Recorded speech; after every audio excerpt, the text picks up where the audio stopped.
रमज़ानुल मुबारक का महीना कुछ ही दिनों के अंदर, कुछ ही दिनों के बाद हमारे और आपके बीच में आने वाला है। सैयद अबरार, नबियों के सरदार अहमद मुज्तबा मोहम्मद मुस्तफ़ा सल्लल्लाहु ताला अलैहि वसल्लम 29 शाबानुल मुअज़्ज़म को सहाबा के बीच में वास फरमाते और इस्तक़बाल रमज़ान के हवाले से गुफ्तगू करते कि जो महीना हमारे और आपके बीच में आने वाला है वो बड़ी ही अज़मतों और बरकतों से भरा हुआ महीना है। जहन्नम से आज़ादी का वो महीना है। तो इसका इस्तक़बाल किस तरह की जाए, इस आने वाले मेहमान का इस्तक़बाल किस अंदाज में की जाए, इस हवाले से सहाबाए किराम को मुखातब हो करके उन्हें आगाह फरमाते।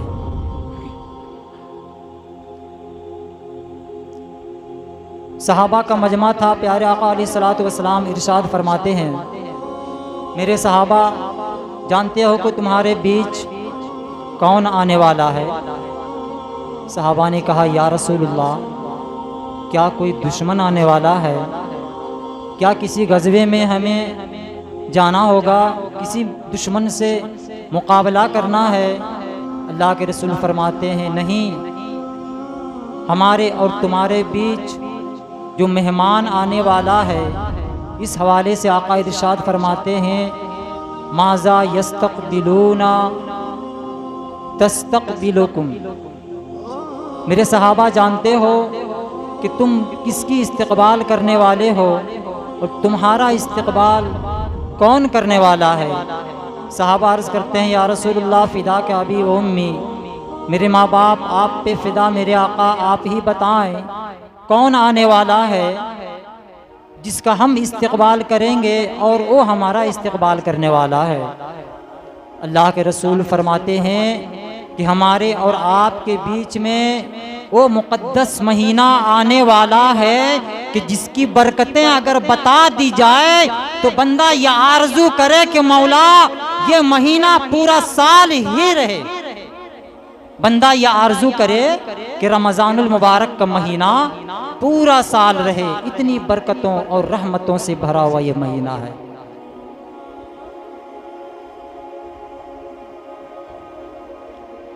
किताबों में ये आता है कि रोज़े का जो सिलसिला, इसकी जो शुरुआत है, ये सबसे पहले जिन्होंने रोज़ा रखा वो हज़रत आदम अला नबीना अलैहिस्सलातु व तस्लीम है। और उन्हीं की नस्ल से, उन्हीं के औलादों में एक तीसरा बादशाह गुजरा है जिनका नाम मलिक तहमूरस सालिस है। इस बादशाह के ज़माने में कहत साली हो गई। कहत साली कहते हैं जब बारिश ना हो और फसल उजड़ जाए, इंसान और जानवर आबो दाना के लिए मोहताज हो जाए, तो ऐसे साल को कहत साली के नाम से याद किया जाता है। तो उनके दौर में एक साल ऐसा आया जो कहत साली से गुजरना पड़ा लोगों को। तो उस बादशाह ने अपनी रियाया को ये हुक्म दिया कि जिस इलाके में कहत साली है, जो इलाका कहत ज़दा है, वहाँ के बारे में ये हुक्म सुनाया कि एक वक्त का खाना खाओ और एक वक्त का खाना अपने उन भाइयों को भेजो जो कहत साली में मुब्तला है।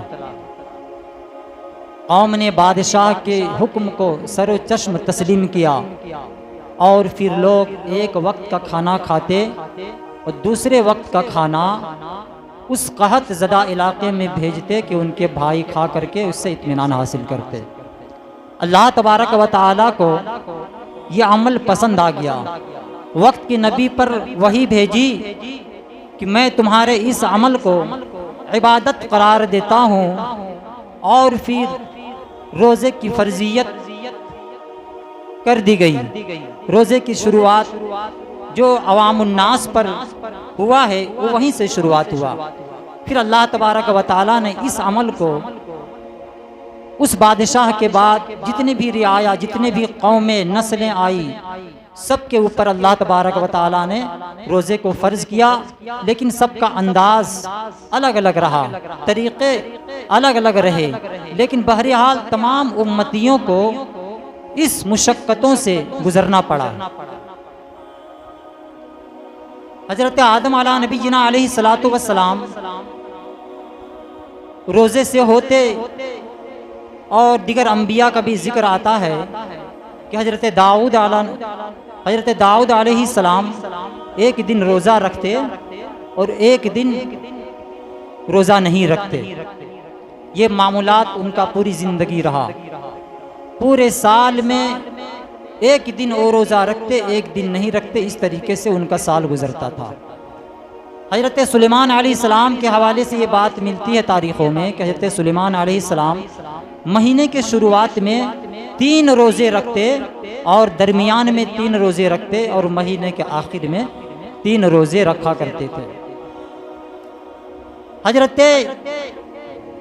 मूसा अलैहिस्सलाम ने रब की बारगाह में अर्ज़ किया, मेरे मौला, हमने सुना है कि तेरे महबूब के जो उम्मती आएंगे, जो आने वाले हैं, उनके मर्तबे बड़े हैं, उनके मकाम दूसरे अंबिया से आला होगा। तो या अल्लाह, इसकी वजह क्या है? अल्लाह तबारक व तआला ने उम्मत मुहम्मदिया के 10 खसाइस को बयान फरमाया, और उन 10 खुसूसियत में से एक खुसूसियत ये थी कि मैं अपने महबूब के उम्मतियों पर रोज़ा फ़र्ज़ करूँगा, और उस रोज़े की फ़र्जियत की वजह से जब मेरे महबूब के ग़ुलाम रोज़ा रखेंगे तो मैं उसे अपना महबूब बना लूँगा। यह हज़रत मूसा अलैहिस्सलाम से रब ने फरमाया। हज़रत मूसा अलैहिस्सलाम की कौम बनी इसराइल जो थी, उनके ऊपर 8 पहर का रोज़ा फ़र्ज़ था। हम तो सुबह के वक्त, सुबह सादिक से पहले सहरी करते हैं और गुरूब आफ्ताब के बाद इफ्तारी कर लेते हैं। हमारा रोज़ा पूरा दिन होता है, लेकिन उनका रोज़ा 8 पहर का रहता था। यानी रात में वो खाना खाकर जब सो जाते, खाना खा करके, तो फिर वो रोज़े की हालत में होते। पूरी रात उनका रोज़े की हालत में गुजरता, फिर पूरा दिन, फिर वो शाम होती और रात में वो खाना तनावुल फरमाते। ये इस तरीके से उनका रोज़ा हुआ करता था, इतना तवील रोज़ा। एक सहाबा के हवाले से ये बात तारीख़ों में आता है कि वो मज़दूर थे, मेहनत व मुशक्क़त करते और अपने घर के अखराजात को चलाया करते थे। एक दफ़ा ये हुआ कि शाम के वक़्त वो थके मारे अपने घर लौटे, और लौटने के बाद ये बात मेरे आका के सहाबा की हो रही है। हुजूर के ज़माने में कुछ दिनों तक लोगों ने 8 पहर का रोज़ा रखा। तो जब वो सहाबी रसूल अपने घर लौटे, लौटने के बाद अपने घर वालों से खाना तलब करते हैं, लेकिन खाना बनने में भी वक्त था, तो वो इस इंतज़ार में सो गए, और इस कदर सोए कि घर वालों ने उन्हें उठाया नहीं, और बिल आखिर वो पूरे दिन रोज़े से थे, पूरी रात रोज़े थे। और इस तरीके से फिर दूसरा दिन आ गया, तो फिर इस भूख की शिद्दत की वजह से उनके पाँव लड़खड़ाने लगे। हुजूर की बारगाह में जाते हैं और अर्ज़ करते हैं, या रसूलल्लाह, ये बड़ी मुशक्क़तों से हमें गुज़रना पड़ा है। अल्लाह रब्बुल इज़्ज़त का करम हुआ कि अल्लाह रब्बुल इज़्ज़त ने अपने महबूब के सदक़े वो जो तवील रोज़ा था, उस रोज़े को मुख्तसर कर दिया, और अपने ग़ुलामों से कहा कि मेरे बंदो, तुम्हें इतनी कष्ट करने की ज़रूरत नहीं है, बल्कि तुम्हारे लिए रोज़ा ये है कि तुम सहरी करो और शाम को इफ्तारी कर लो। तो अपने महबूब के ग़ुलामों के लिए अल्लाह रब्बुल इज़्ज़त ने यह आसानियाँ पैदा फरमा दी। हमने जिस आयत मुबारका का तिलावत करने का शर्फ हासिल किया है, उसमें अल्लाह तबारक व तआला इरशाद फरमाता है, या अय्युहल्लज़ीना आमनू कुतिबा अलैकुमुस्सियामु कमा कुतिबा अलल्लज़ीना मिन क़ब्लिकुम लअल्लकुम तत्तक़ून। ऐ ईमान वालो, तुम पर रोज़े फ़र्ज़ किए गए जैसा कि तुमसे पहले वालों पर रोज़ा फ़र्ज़ किया गया था। लअल्लकुम तत्तक़ून, ताकि तुम परहेज़गार हो जाओ। इसमें 4 बातें हैं, इस आयत मुबारका में समझने की ज़रूरत है। 4 बातें हैं।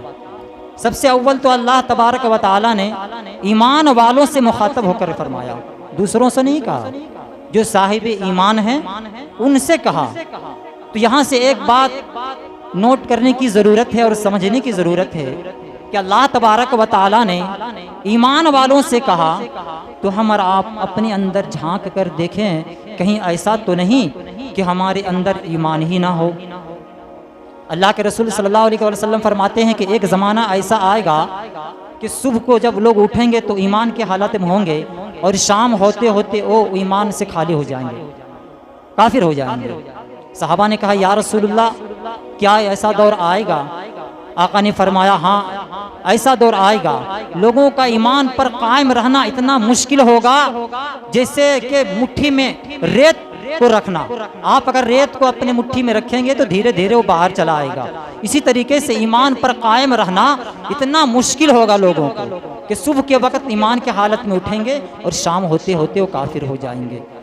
तो हमें और आपको ज़रूरत इस बात की है कि ये रमज़ान शरीफ जो आने वाला है, हम इसकी इस्तक़बाल के लिए पहले अपने आप को तैयार करें।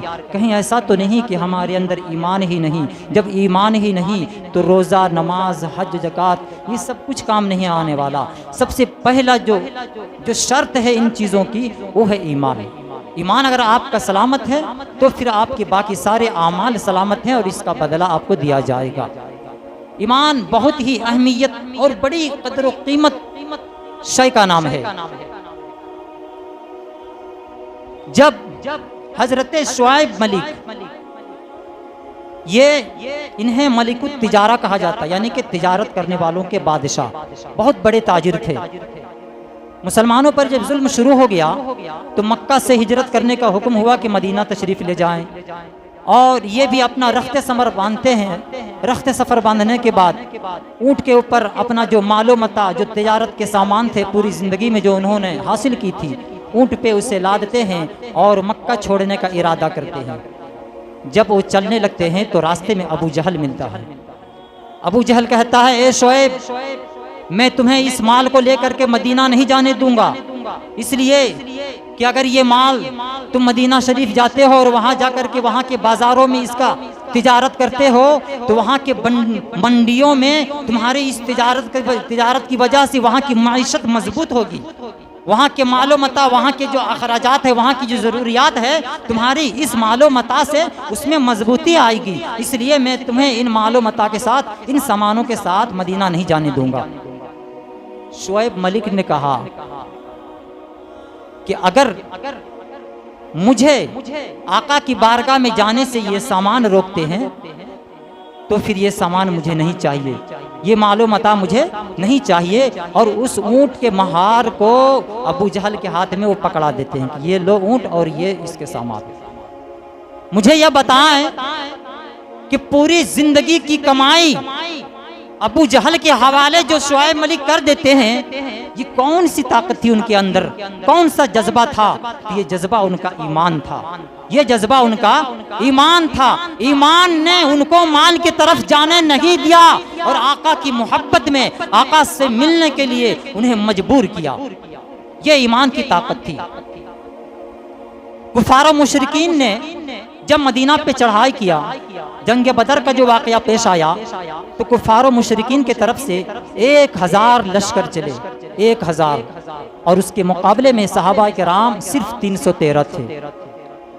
जब आमने सामने मुकाबला हुआ तो जमाना गवाह है, तारीख गवाह है, किताबों में लिखी गई है, वाक़यात मौजूद है कि जब 1000 का लश्कर दूसरी तरफ से हमला आवर हुआ और सहाबा किराम इस तरफ से 313 थे, तो ये 313 ने उन 1000 लश्करों को भागने पे मजबूर कर दिया।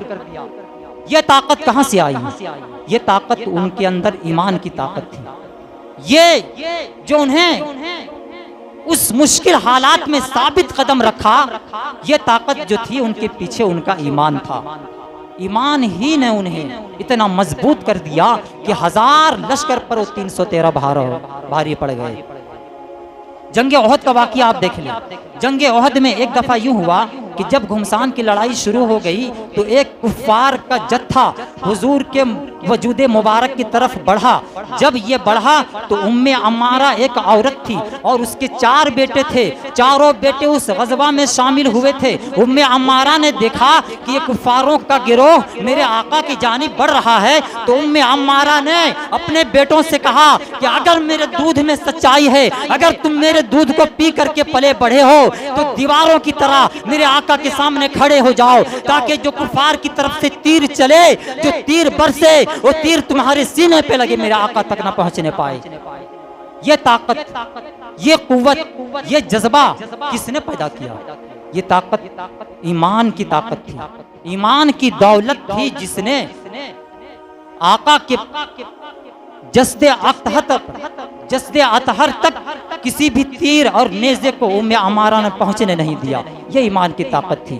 तो अल्लाह तबारक व तआला इरशाद फरमाता है, ईमान वालों, आप अपने अंदर झांक कर देखें और सच्चे दिल से तौबा करें। रमज़ान मुबारक आने से पहले खुद को इतना मजबूत कर लें कि जो साबिका गुनाह आपसे हो गए हैं उससे सच्चे मन से तौबा करें, सच्चे दिल से, सिद्क़े दिल से तौबा करें कि जो गुनाह हो चुका है वो हो चुका, मौला अब मैं इस गुनाह की तरफ नहीं पलटूंगा, और अपने ईमान को मजबूती करके फिर रमज़ान मुबारक में कदम रखें। इंशाअल्लाह ताला तक़वे की दौलत से आप सरफराज कर दिए जाएंगे। पहली बात जो है इस आयत मुबारक में ईमान के हवाले से। उसके बाद अल्लाह ताला इरशाद फरमाता है, ए ईमान वालों, तुम पर रोज़े फ़र्ज किए गए, ये हुक्म इलाही था, तुम पर रोज़े फ़र्ज किए गए, तुम इसे रखो, इसे हल्का समझ करके मत छोड़ो।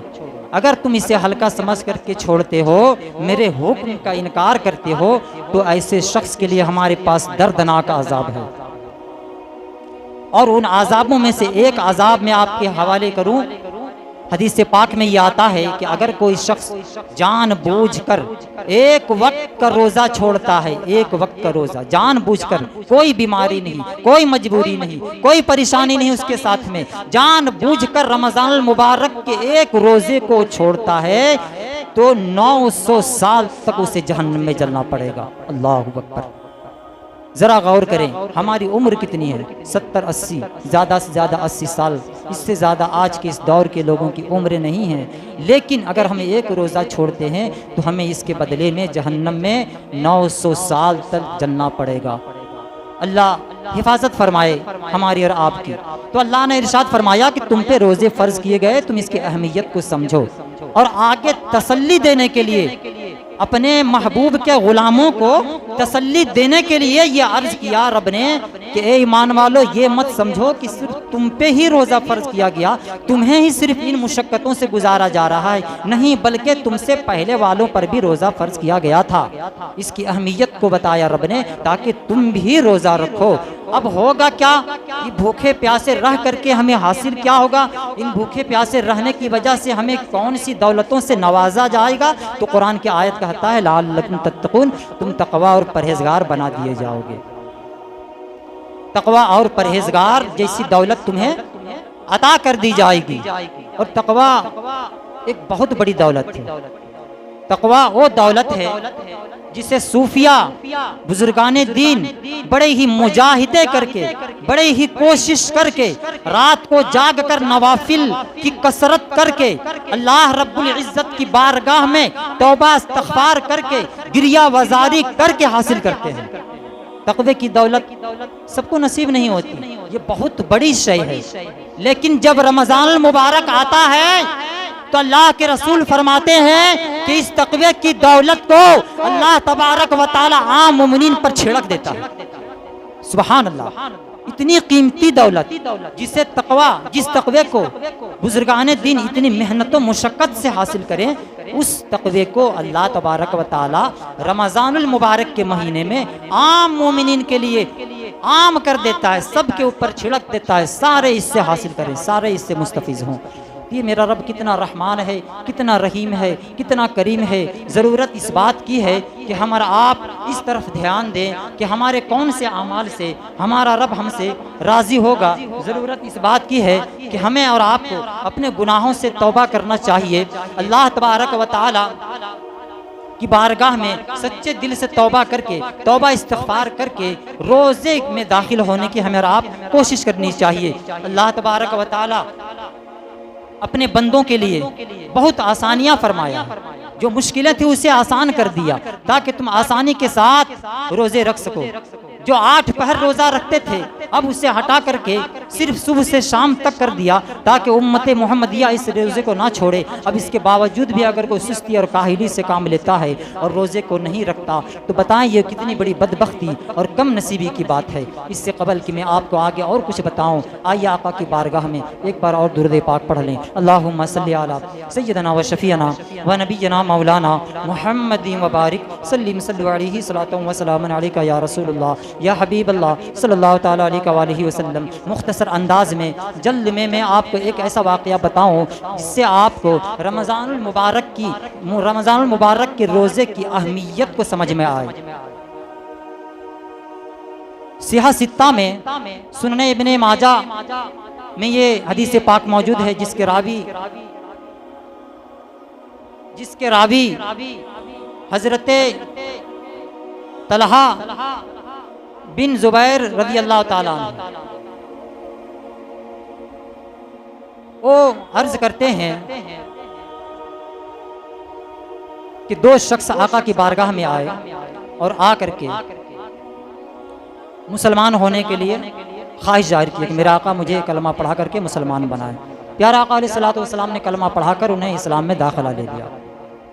वो सहाबी बन गए और फिर जब आका का हुक्म होता आका के हुक्म की तामील फरमाते, सहाबाए कराम के साथ रहते, दीन सीखते। एक गज़वे में जाने का ऐलान हुआ। उस गज़वे में वो सहाबा वो जो दोनों ईमान लाए थे उनमें से एक पहुँचे, दूसरा नहीं गए। लेकिन जब उस गज़वे में वो तशरीफ़ ले गए तो जाने के बाद लड़ाई शुरू हो गई, जंग शुरू हुई। तो उसमें वो सहाबा जो गए थे और उस सहाबा की खासियत ये थी कि जब से उन्होंने ईमान लाया तो वो नेकी में बड़ी कोशिश करते थे। दूसरे से 2 थे जिन्होंने 2 ईमान लाए थे, उनमें से एक ऐसे थे जो नेकियों में सबकत करते, कोशिश करते, रात के वक्त जाग कर नवाफिल की कसरत करते। दूसरे से वो तेज थे नेकी हासिल करने में। जो तेज थे नेकियां हासिल करने में वो गए जंग में जाने के बाद वो शहीद हो गए, लड़ते लड़ते शहीद हो गए। फिर उसके बाद वो जो एक सहाबा रह गए जिन्होंने उनके साथ ईमान लाया था, थोड़े से वो कमज़ोर थे, नेकियों के बनिस्बत उनसे पीछे थे वो। लेकिन इनकी ज़िंदगी अल्लाह तबारक व तआला ने तवील फरमाई और फिर इनकी ज़िंदगी में एक रमज़ानुल मुबारक आया। रमज़ानुल मुबारक से पहले उन्होंने ईमान लाया और दरमियान में रमज़ानुल मुबारक को उन्होंने पाया और रमज़ान शरीफ के बाद उनका विसाल हुआ। तो हज़रत अबू तलहा फरमाते हैं, गालिबन यही सहाबी हैं, तो ये फरमाते हैं कि हमने एक ख्वाब देखा और ख्वाब में क्या देखा कि जन्नत का फरिश्ता जन्नत के दरवाजे को खोल करके बाहर आता है और वहाँ पर मैं भी मौजूद हूँ और दोनों वो सहाबा मौजूद हैं जिन्होंने ईमान लाया। उनमें से वो जो नेकियों में सबकत ले गए, जिनकी नेकियां ज्यादा थी, जो नेकी हासिल करने में कोशिश ज्यादा करते थे, उनको वो जन्नती दरोगा, वो जन्नती फरिश्ता अंदर आने की इजाजत पहले नहीं देता। पहले उस सहाबी को अंदर बुलाता है जिनका इंतकाल रमजान शरीफ के बाद हुआ था। उन्हें हुक्म हुआ कि आप जन्नत के अंदर दाखिल हो जाएं। उसके बाद फिर उस सहाबी का नंबर आता है जो गजवा में शहीद हुए थे, जो नेकियां ज़्यादा हासिल करते थे इस दुनिया में रह करके। उसके बाद उसका नंबर आता है। जब ये वाक़या पेश आया, ख्वाब से बेदार हुए, तो सहाबा किराम के बीच में हज़रत अबू तलहा ने इस वाक़या को बयान फरमाया। सहाबा किराम ने सुना और ये ख़बर आग की तरह फैल गई। ये बात पहुँचते पहुँचते मेरा आका के कानों तक पहुँची। प्यारे आका अलैहिस्सलातु वस्सलाम ने सहाबा को बुलाया और अर्ज़ किया कि हमने सुना है कि तुमने इस तरह का ख्वाब देखा है। हज़रत अबू तलहा फरमाते, हाँ या रसूलुल्लाह, हमने इस तरीके से ख्वाब देखे हैं कि वो सहाबा जो गजवा में शहीद हुए, जिन्होंने इस्लाम के खातिर अपने आप को कुर्बान कर दिया, जिसने इस्लाम के खातिर अपने गर्दनों को कटा दिया, जो नेकियों में सबकत ले गए, जिनकी नेकियां बज़ाहिर ज्यादा थी, इसके बावजूद उन्हें जन्नत में दाखिला पीछे मिला। पहले दाखिला उस सहाबी को मिला जो 1 साल रह करके विसाल फरमाए थे। तो ये बात समझ में नहीं आई मुझे, इस वजह से इसका चर्चा चल रहा है। प्यारे आका अलैहिस्सलातु वस्सलाम ने ये नहीं फरमाया कि मुझे नहीं पता, बल्कि आका अलैहिस्सलातु वस्सलाम फरमाते हैं कि सुनो, वजह यह है कि ओ सहाबी जिन्होंने गज़वा में अपनी जान को गंवा दिया, जिन्होंने नेकियां ज़्यादा हासिल की थी और जन्नत में उनका दाखिला पीछे हुआ, इसकी वजह क्या है? इसकी वजह यह है कि वो इस्लाम में दाखिल हुए, मोमिन हुए, मुसलमान हुए और फिर मुसलमान होने के बाद उनको ये मौका फराहम नहीं हुआ, वो रमज़ानुल मुबारक के महीने को नहीं पाए और उससे पहले दुनिया से चल बसे। लेकिन वो सहाबी जिन्होंने अपनी जान को तो नहीं गंवाया, वो शहीद नहीं हुए, बल्कि बिस्तर पर रह करके आसानी के साथ उनकी मौत हुई, आसानी के साथ उनके जिस्म से रूह परवाज हुआ। वो सहाबी जिनकी नेकियां कम थी, लेकिन उनके दरमियान में उन्होंने रमज़ानुल मुबारक के रोज़े को पाया था, तो रमज़ानुल मुबारक के रोज़े को, रमज़ानुल मुबारक के महीने को पाने की बरकत से उस सहाबी की नेकियां उनसे ज़्यादा बढ़ गई। सुभान अल्लाह, यही वजह थी कि वो सहाबी जिनके पास नेकियां कम थी, लेकिन रमज़ानुल मुबारक पाने की बरकत की वजह से जन्नत में उनका दाखिला पहले हुआ।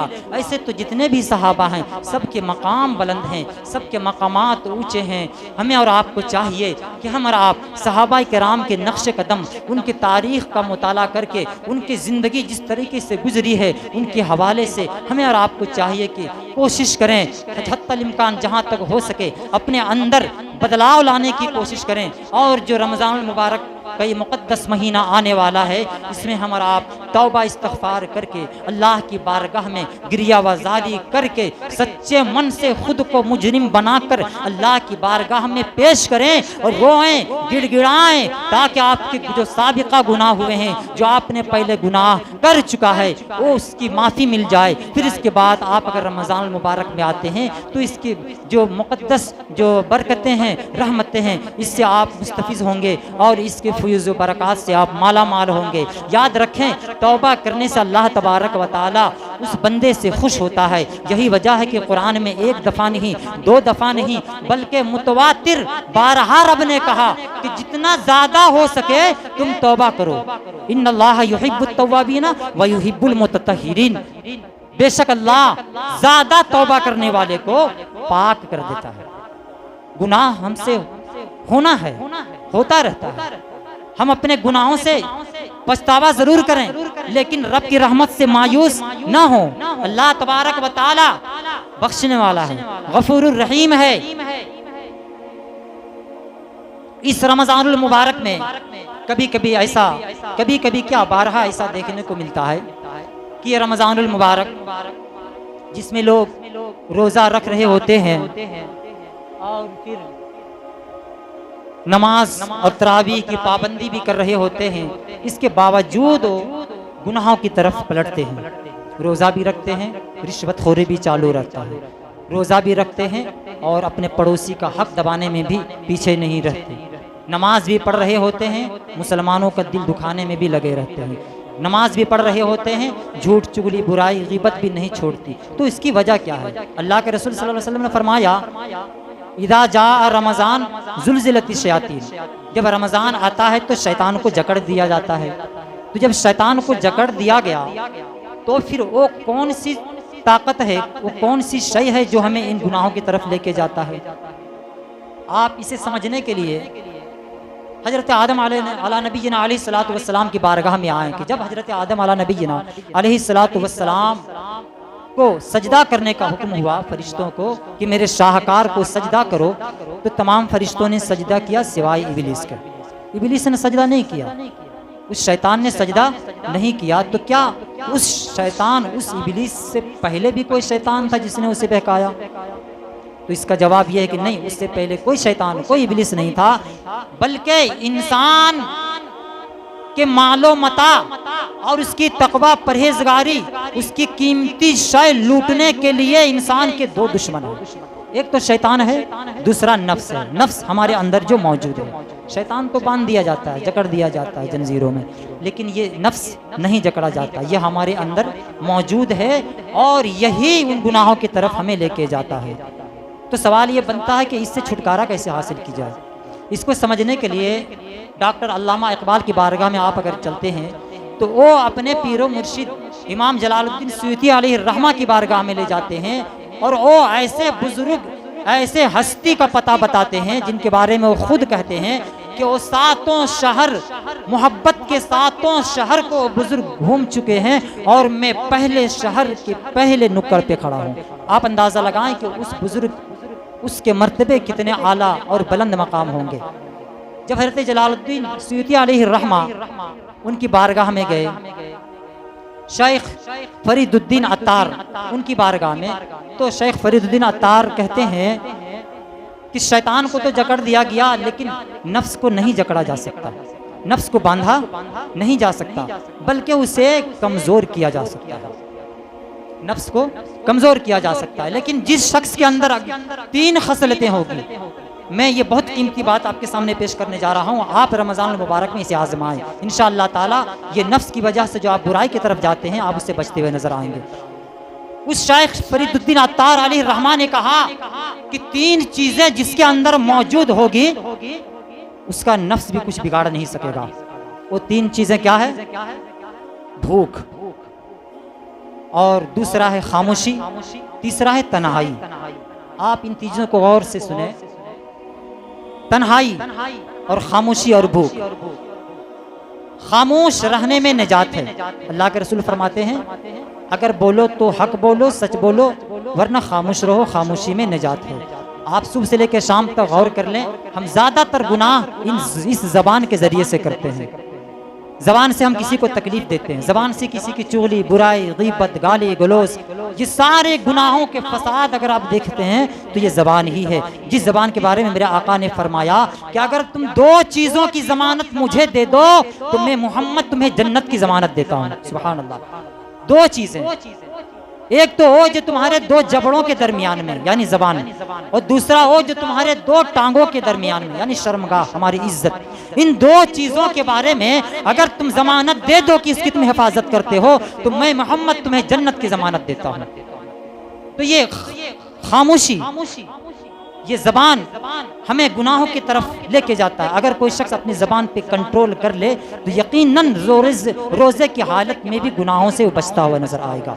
दूसरा जो है वो है भूख, और यही वजह है कि रमज़ान मुबारक में हम रोज़ा रख करके जब भूखे रहते हैं तो अपने नफ्स पे हमला आवर होते हैं। हमारा नफ्स जो शरीर होता है, जो हमेशा हमें गुनाहों की तरफ उबारता है, और ये हम नहीं, कुरान कह रहा है, इन्नन नफ्स लअम्मारतुम बिस्सू, बेशक नफ्स हमेशा इंसान को बुराई की तरफ उबारता है, ये कुरान कहता है। बचता कौन है? इल्ला मा रहीम रब्बी, बचता वो है जिस पे अल्लाह का रहम हो जाए। इन्नल्लाह गफूरुर रहीम, बेशक अल्लाह बख्शने वाला, रहम फरमाने वाला है।